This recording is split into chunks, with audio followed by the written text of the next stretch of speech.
conectados na IAP. Até mais. Até mais, gente. Bom dia a todos, que a paz de Cristo esteja com cada um de vocês. Nós estamos num momento de adoração e de celebração ao nosso Deus.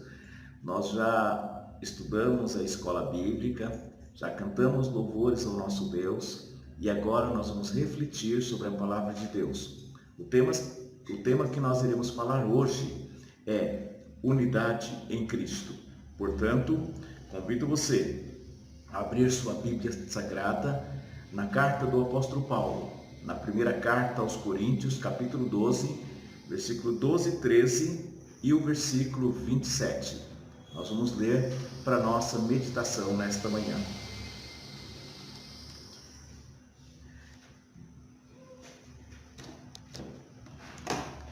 Diz a palavra de Deus: porque assim como o corpo é um e tem muitos membros, e todos os membros, sendo muitos, constituem um só corpo, assim também com respeito a Cristo. Pois em um só Espírito, todos nós fomos batizados em um corpo, quer gregos, quer escravos, quer livres, e a todos nós fomos dados beber de um só Espírito. Ora, Cristo e individualmente membros desse corpo. Convido você a orar ao Senhor comigo. Senhor, portanto, nos colocamos em Tuas mãos e oramos para que, mediante esta palavra, muitas vidas sejam unidas ao Senhor, muitas vidas sejam transformadas e impactadas e sejam abençoadas. Muito bem, nós vamos falar hoje sobre unidade em Cristo. O objetivo desta mensagem é entender que a unidade da igreja em Cristo é uma condição para que esta continue viva, vibrante, vencedora e frutificadora. No comentário da Bíblia, a igreja existe em Cristo e através de Cristo, e por isso ela é uma realidade distintiva no Novo Testamento. A nova aliança, sob a qual a igreja vive, é uma nova forma de relacionamento em que Deus diz à comunidade escolhida: eu serei o vosso Deus e vós sereis o meu povo, conforme Jeremias 7, versículo 23. Então, bem, nós precisamos saber que a unidade em Cristo é uma condição estabelecida pela palavra de Deus. No Evangelho de João, no capítulo 6, versículos 51 e 58, Jesus emprega uma linguagem figurativa de beber e comer. Ele diz o seguinte: eu sou o pão vivo que desceu do céu. Se alguém dele comer, viverá eternamente. E o pão que darei pela vida do mundo é a minha carne. E em verdade vos digo, se não comerdes a carne do Filho do Homem e não beberdes o seu sangue, não tendes vida em vós mesmos. João 6, versículo 51. Esse versículo, na verdade, ele não deve ser. Se a gente fosse entender dessa forma, a gente estaria dizendo que Jesus estava defendendo o canibalismo, o uso do sangue. E não é exatamente isso que Jesus está querendo dizer, não é isso que Jesus está ensinando. Jesus está aqui usando essa ilustração para falar sobre a intimidade da união entre Cristo e o crente, sobre a necessidade que o crente precisa se alimentar de Cristo, ele precisa depender totalmente de Cristo, ou seja, nós somente temos vida em Cristo. Esta união espiritual pela qual Cristo é por esta união espiritual, na verdade, que Cristo infunde nova vida ao crente. Ou seja, quando nós verificamos lá no Evangelho de João, capítulo 15, onde ele diz que ele é a videira verdadeira e o Pai é o agricultor. Ele fala: eu sou a videira verdadeira e meu Pai é o agricultor. Todo ramo que estando em mim não der fruto, ele corta. E todo que dá fruto, limpa para que produza mais ainda. E ele continua: permanecer em mim e eu permanecerei em vós. Então, nós precisamos estar intimamente ligados em Cristo, assim como os ramos, eles alimentam da seiva do tronco a árvore, assim como os ramos alimentam do tronco da videira, assim também nós crentes nos alimentamos dos nutrientes vindo diretamente de Cristo, de toda a alimentação vinda diretamente dele. Ele extrai a alimentação e esta é passada para a vida do crente. Ou seja, como não pode o ramo produzir por si mesmo, se não permanecer na videira, assim vós não podeis dar se não permaneceis em mim. Jesus continua dizendo: eu sou a videira, vós os ramos. Quem permanece em mim, eu nele, esse dá muito fruto, porque sem mim nada podeis fazer. João 15, versículo 1 e 2, 4 e 5. O grande desejo de Cristo é que essa unidade de sua igreja, ela permaneça e ela seja para sempre. Tanto é que Jesus, quando ele faz a oração sacerdotal, ele pede pela união da igreja, não somente por aqueles, eles não pedem, mas pede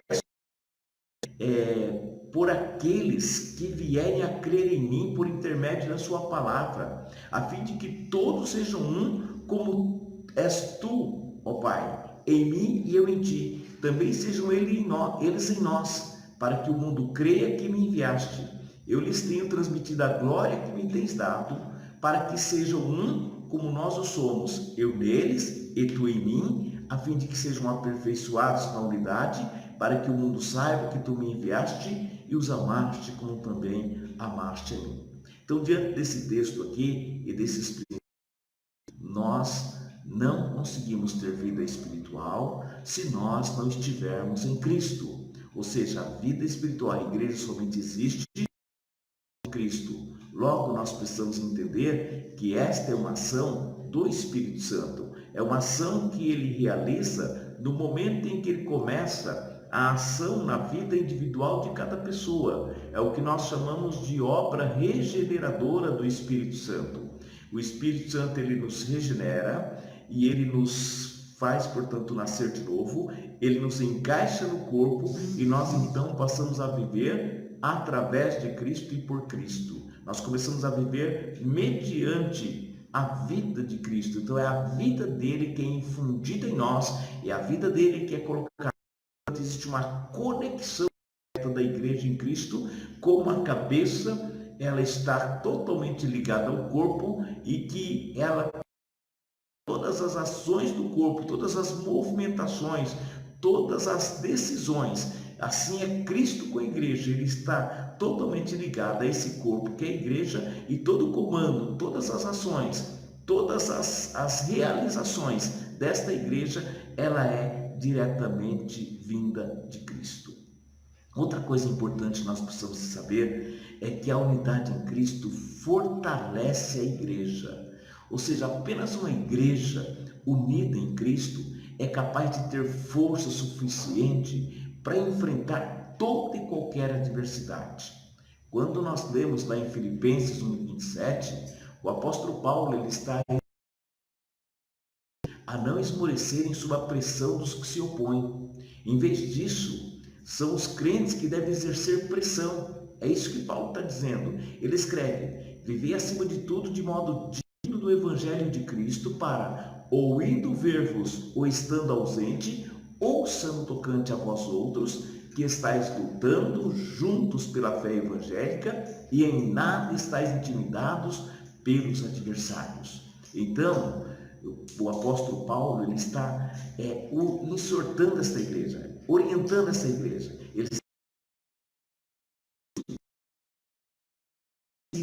Ela tem uma postura digna, ela não vive choramingando pelos cantos por causa das adversidades, por causa das provações, por causa de qualquer circunstância. A postura dela é uma postura de uma igreja ativa, uma igreja proativa, não de uma igreja coada. Ou seja, ela tem uma postura de avançar, de estar tão unido. E esse avanço dessa igreja é tão evidente que ela também evidencia isso através da proclamação do Evangelho de Jesus Cristo.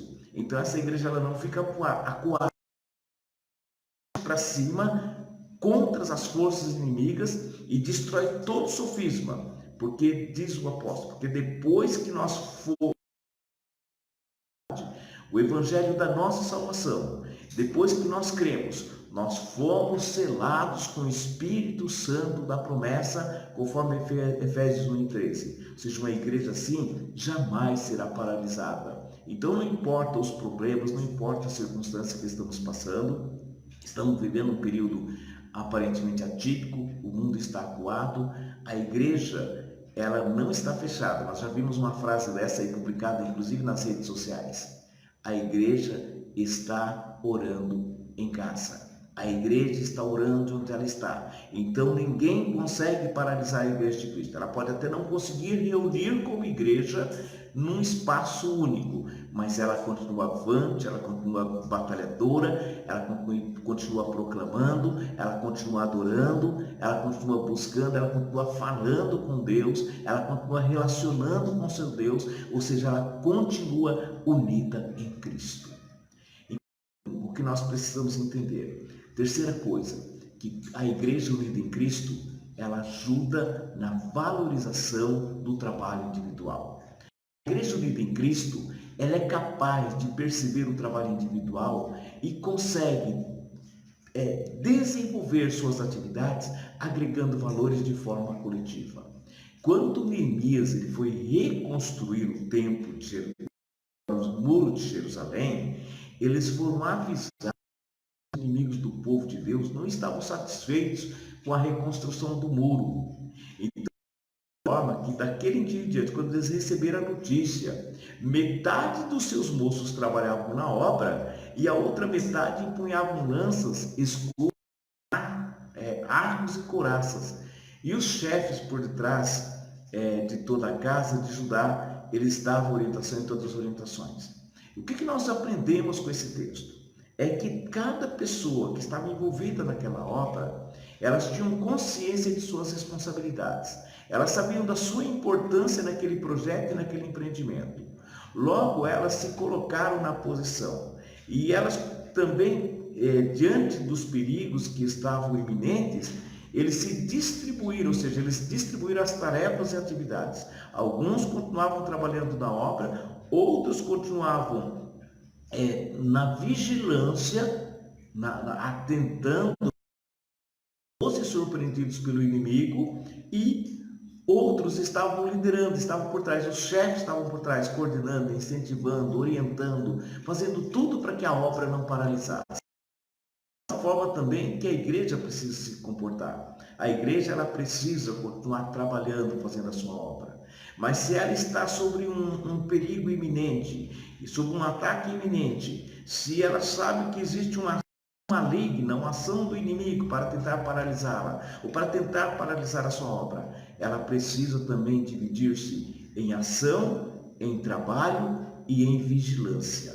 Então, em outras palavras, nós precisamos estar sempre atentos, olhando, prestando atenção para todos os lados, orando, jejuando, estudando a palavra de Deus, proclamando o evangelho e preparo para orientar, para instruir, estar instruindo, estar orientando aqueles que precisam de instruções. Então nós precisamos entender isso. Então quando nós temos consciência essa consciência, quando nós temos essa consciência do papel e das responsabilidades individuais, então nós passamos em que nós falamos a mesma coisa. Nós então unificamos o nosso discurso. Nós não ficamos cada um falando uma coisa, mas nós procuramos chegar ao consenso e falamos coisa. Então, ou seja, nós passamos a falar a mesma coisa, nós começamos a trabalhar pela unidade, ou seja, não vai existir divisão entre nós se nós estivermos unidos em Cristo.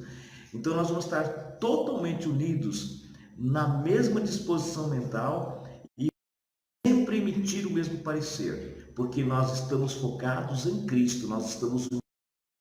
Então todas as informações, todo nutriente, toda orientação vem diretamente dele e não é a partir de nossos conceitos pessoais, de nossas opiniões pessoais ou de nossas vontades pessoais, conforme 1 Coríntios capítulo 1 e versículo 10. Então esta unidade, Ela é uma das armas mais poderosas da Igreja de Cristo para vencer as lutas e dificuldades diárias e para vencer todas as astutas ciladas do diabo.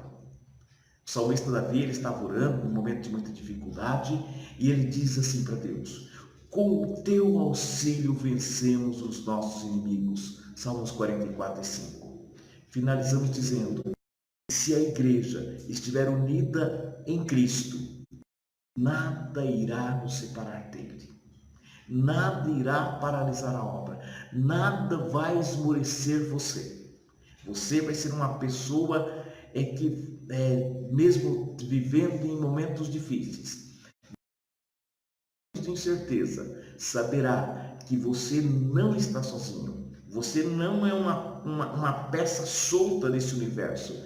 Você está conectado com Cristo e também conectado com outros membros do corpo de Cristo. Mesmo aí na sua casa, aparentemente sozinho, você está ligado em Cristo e você está ligado a todo o corpo de Cristo. Então todos os nutrientes, toda a alimentação, toda a força, toda a graça vem de Cristo para a sua vida. Por isso o apóstolo Paulo diz o seguinte, ele faz uma pergunta: quem nos separará do amor de Cristo? É uma coisa para nós refletirmos agora.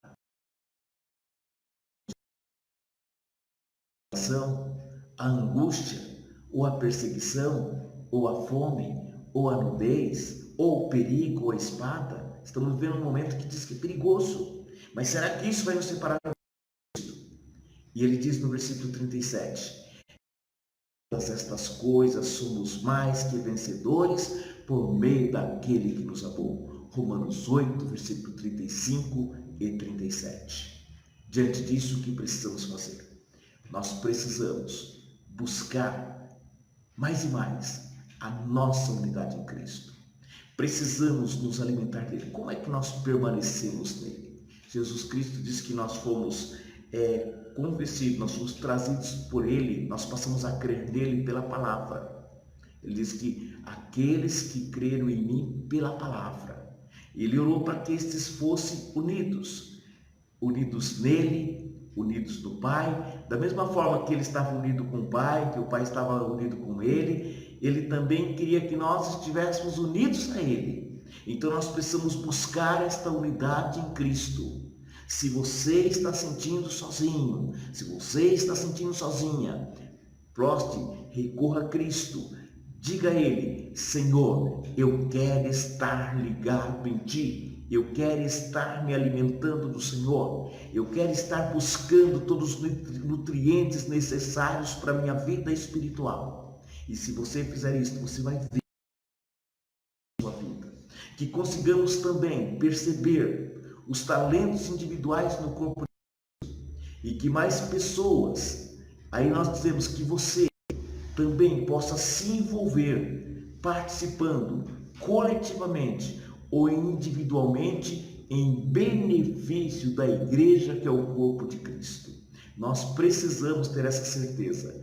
Eu sou membro do corpo de Cristo. Eu estou encaixado no corpo de Cristo. Logo, eu tenho uma função a desempenhar. E eu preciso que o Espírito Santo fale claramente e diga exatamente qual é o meu papel nesse corpo, qual é a minha função nesse corpo.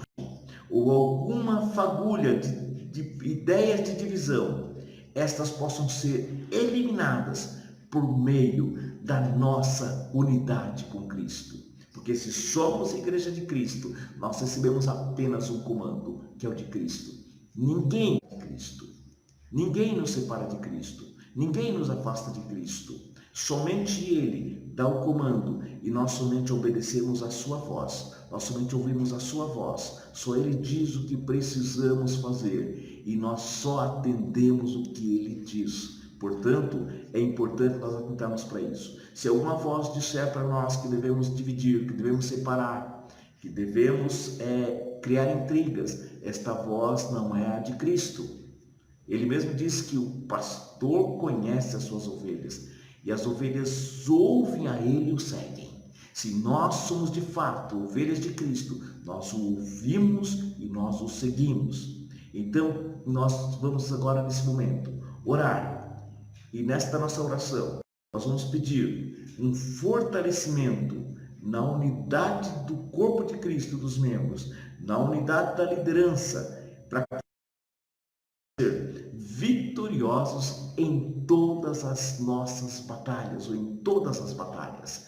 Então, eu quero, nesse momento, convidar você para a oração. Nós pode pedir apresentar aqui suas razões, suas motivações, e nós vamos então desta forma apresentar a Deus as nossas necessidades, tudo aquilo que nós precisamos de Cristo, para que desta maneira nós possamos louvar e engrandecer. Então queremos nesse momento agora orar para que Deus use todos nós para o serviço dele, cada irmão com o seu dom e trabalho. Esse é um pedido do nosso irmão Júnior Nunes, que nós possamos orar desta maneira. Oremos também em favor do senhor Toninho. Essa pessoa, ele está internado, ele está com muita falta de ar, febre, levado para o hospital com suspeito.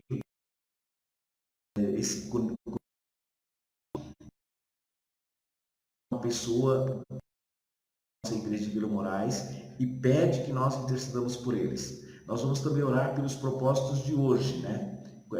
E eu gostaria agora que nós colocássemos aqui os propósitos de hoje, para que nós também pudéssemos orar. E diante disso nós vamos apresentar a Deus, suplicando a Ele a graça, a bondade, a misericórdia, a intervenção dEle a cada dia, a cada momento. Que Ele nos ajude sempre a vivermos para a glória dEle. Nesse momento nós vamos então ler aqui os objetivos. Está em Marcos capítulo 16, 15 a 20, lá o texto diz que Jesus manda ir para todo mundo pregar o evangelho, e ele diz assim: estes sinais acompanharão aqueles que creem.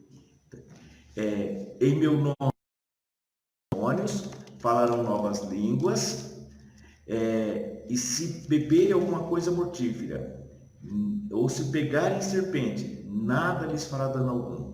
E colocarão as mãos sobre os enfermos e estes ficarão curados. Então esse texto ele fala exatamente da certeza, do poder, da autoridade que Jesus Cristo concede à igreja, que ele institui a igreja, para que ela possa agir de forma poderosa, de forma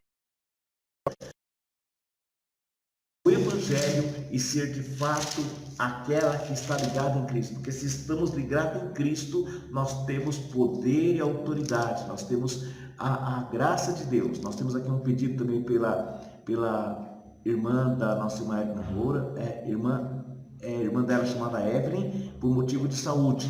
Ela está nesse momento aqui pedindo que nós oremos por ela.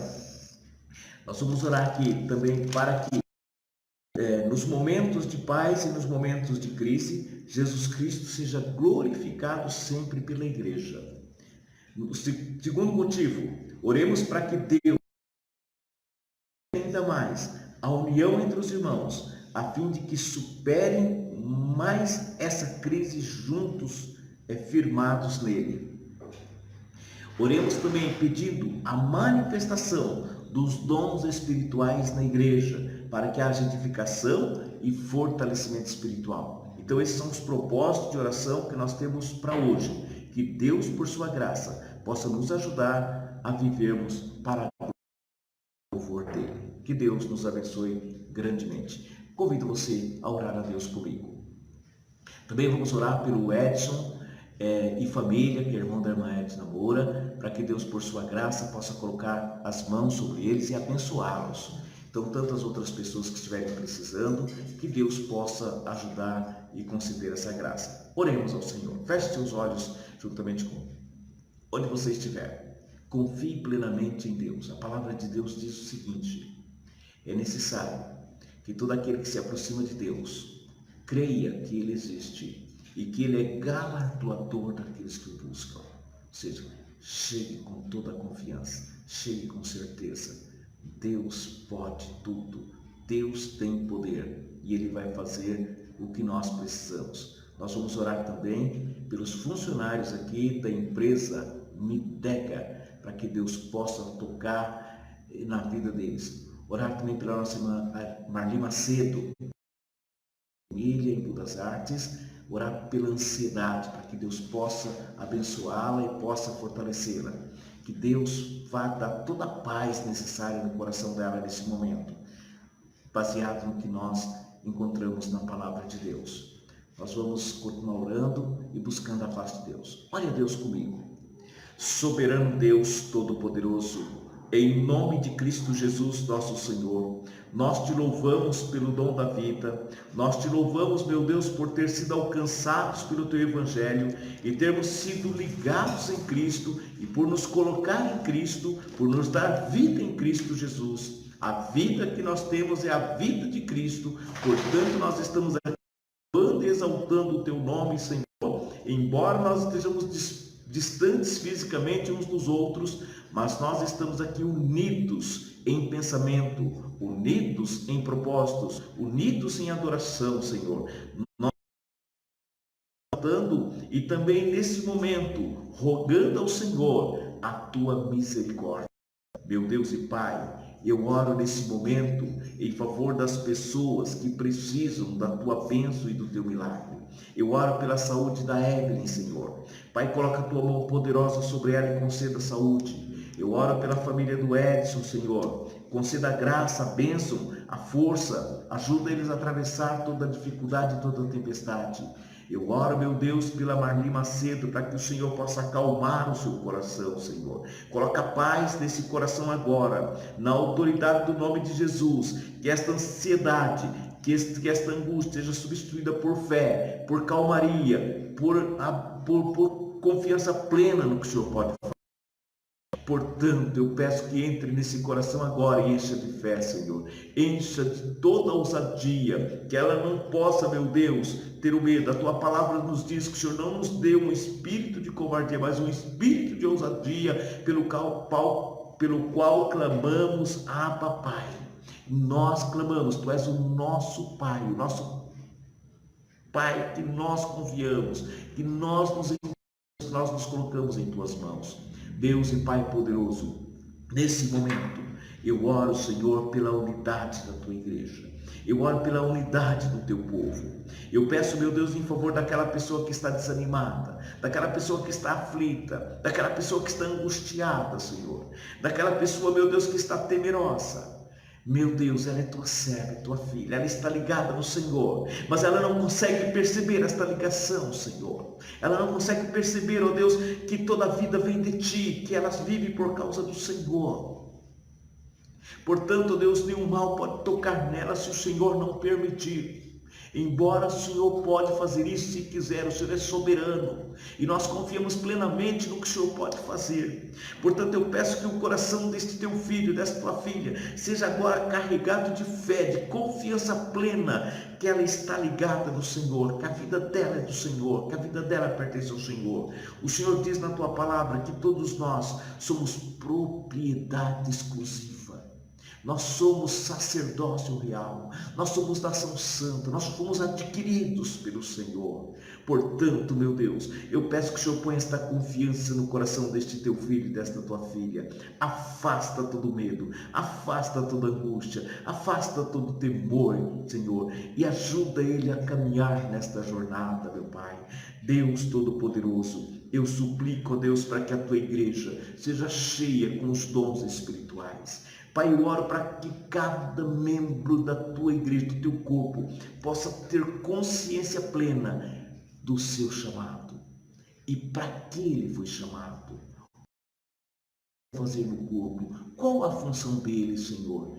Ilumina a mente e o coração desta pessoa. Ilumina o coração desta pessoa, Senhor. Ajuda ele a viver de acordo com a tua vontade. Que nunca mais, Senhor, nós tenhamos projetos em detrimento dos teus.